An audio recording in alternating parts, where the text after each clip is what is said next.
బకాయి పెట్టి పడేసి ఇక నెక్స్ట్ వాళ్ళే ఇచ్చుకుంటారు, మేము డైరెక్ట్ స్టూడెంట్స్ అకౌంట్లో వేస్తాము, వాళ్ళు చదివిస్తారంట. ఎవడన్నా నమ్ముతాడా? ఎవడన్నా వాళ్ళు వేస్తారా? నాయనా మనం బాగా చదివిస్తున్నాడు, ఫీజు కడుతున్నాడు, ఫీజు రియంబర్స్మెంట్ వస్తుంది, నేను డిగ్రీ ఎంబీబీఎస్ చదువుతున్నా, ఓటే అని చెప్పి పిల్లాడు చెప్తాడా?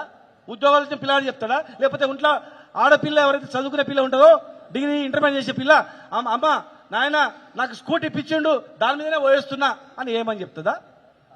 లేకపోతే ఇంట్లో ఉన్న ముసలవ 200 రూపాయలు కేసీఆర్ 2000 చేసిండు, మరి ఈ కాంగ్రెస్ వచ్చిన తర్వాత మాకు 4000 అయింది అని వేస్తారా? ప్రతి మహిళకు 2,500 ఇస్తాడు కేసీఆర్ వెళ్ళేప్పుడు, మరి మనకు 2,500 వస్తుంది అని ఆమె వేస్తుందా? పుట్టిన పిల్లవాడు కేసీఆర్ కిట్ వచ్చిందని చెప్పి వాళ్ళు వేస్తారా? కొడవ వేస్తుందా? బిడ్డ వేస్తుందా? ఎవరేస్తారు? 42% బీసీలకు రిజర్వేషన్ ఇచ్చిండు, అంత ఇంప్లిమెంట్ అవుతుందని వేస్తారా? లేదు మీ పార్టీ ఉన్నటువంటి అన్ని వాళ్లకు మంత్రి పదవులు ఇచ్చిండు, 42% చైర్మన్లు ఇచ్చిండు, సామాజిక న్యాయం పాటించిండు అని చెప్పి వాళ్ళు వేస్తారా? ఎవరేస్తారు? దళితులకు 12 లక్షల దళిత బంధు ఇచ్చిందని చెప్పి దళితులు వేస్తారా? గిరిజనులకు కూడా ఇస్తామన్నారు, వాళ్ళ అమ్మాడోళ్ళకి ఇచ్చినామని చెప్పి వాళ్ళు వేస్తారా? బీసీ బంధు ఇస్తామన్నారు, వాళ్ళు వేస్తారా? ఎవరు వేస్తారు? ముద్రాలను బీసీఏ గ్రూప్లో వేస్తామని చెప్పారు, జియో వచ్చింది ఇంప్లిమెంట్ అయితే మా ముద్రాలు వేస్తారా? 3 లక్షల రూపాయలు అకౌంట్లో పడుతుందని చెప్పి మా గొల్ల కుర్మలు వేస్తారా? 10 లక్షల రూపాయలు ఎక్స్పీఐ ఇస్తుండు, చెట్టు మీద కింద పడి చనిపోతాయని చెప్పి మా గౌడన్నలు వేస్తారా? విశ్వబ్రాహ్మణులు వేస్తారా? నాయి బ్రాహ్మణులు వేస్తారా? రజక సోదరులు వేస్తారా? కేసీఆర్ 200 యూనిట్లు ఫ్రీగా ఇచ్చిండు, ఇవాళ ఈయన వచ్చినాక మొత్తానికే పోయిందని చెప్పి ఇంకా ఎక్కువ ఇచ్చిండు, 500 యూనిట్లు చేసినా వేస్తారా? రైతు చనిపోతేనే 5 రోజుల్లో డబ్బులు వస్తుండే అని మా పెద్ద రైతు ఇస్తారా? చిన్న రైతు ఇస్తాడా? రిటైర్డ్ అయిన ఉద్యోగులకు ఇప్పటివరకు డబ్బులు ఇవ్వలేదు, చచ్చిపోతున్నారు, వాళ్ళు వేస్తారా?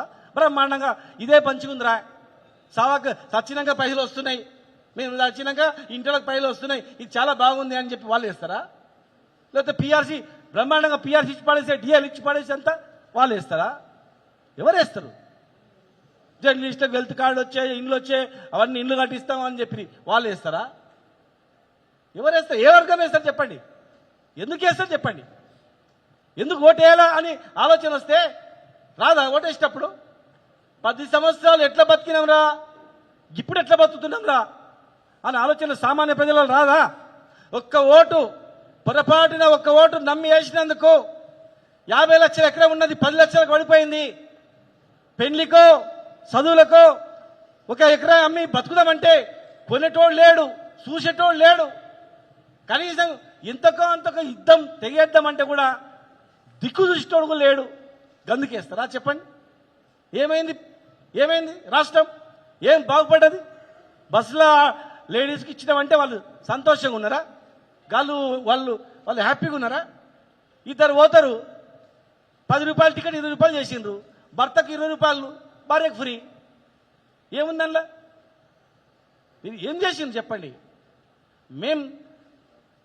మేము కన్న కష్టాలు పడి రాష్ట్రాన్ని తెచ్చుకొని రాష్ట్రాన్ని డెవలప్ చేసుకున్నాడు కేసీఆర్ గారు. ఆయన నాయకత్వంలో అందరం, ఆల వెంకటేశ్వర రెడ్డి గారు కానీ, ఇక్కడ రామ్మోహన్ రెడ్డి గారు కానీ, అంజన కానీ, ఎంపీ గారు కానీ, లక్ష్మీరెడ్డి గారు కానీ, మేము 24 గంటలు మీరు ఏ పేజ్ తీసి చూసినా బ్యాక్లో చూస్తే కాలువల కారణం, చెక్ డ్యామ్ల కారణం, చెర్ల కారణం, లేకపోతే హాస్పిటల్ కారణం పోటీ మీద.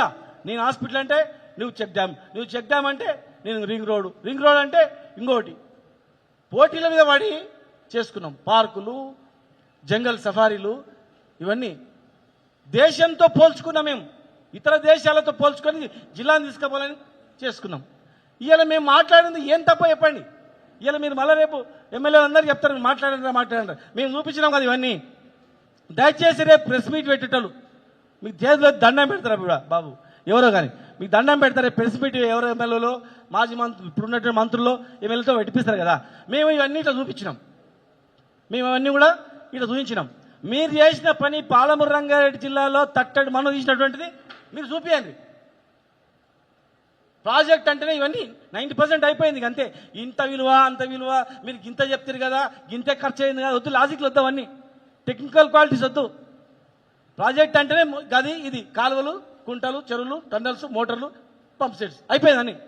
మీరు ఏం చేసిరో చెప్పండి. ఏం చేయబోతున్నారో చెప్పండి. మేము ప్రతిపక్షంగా మేము ఎన్ని రోజులు కప్పుకుండా లోన్ మూసుకొని జిల్లా నాశనం చేయాలన్నా? రైతులు చచ్చిపోతుంటే మేము కాము ఉండాలన్నా? రైతు బతుకుని మేము బతాం. రైతు కింద కడుపులో పెట్టుకొని రైతు బతికిస్తాడు అందరినీ. అన్ని వృత్తులని, అన్ని కులాలని, అన్ని జాతులని.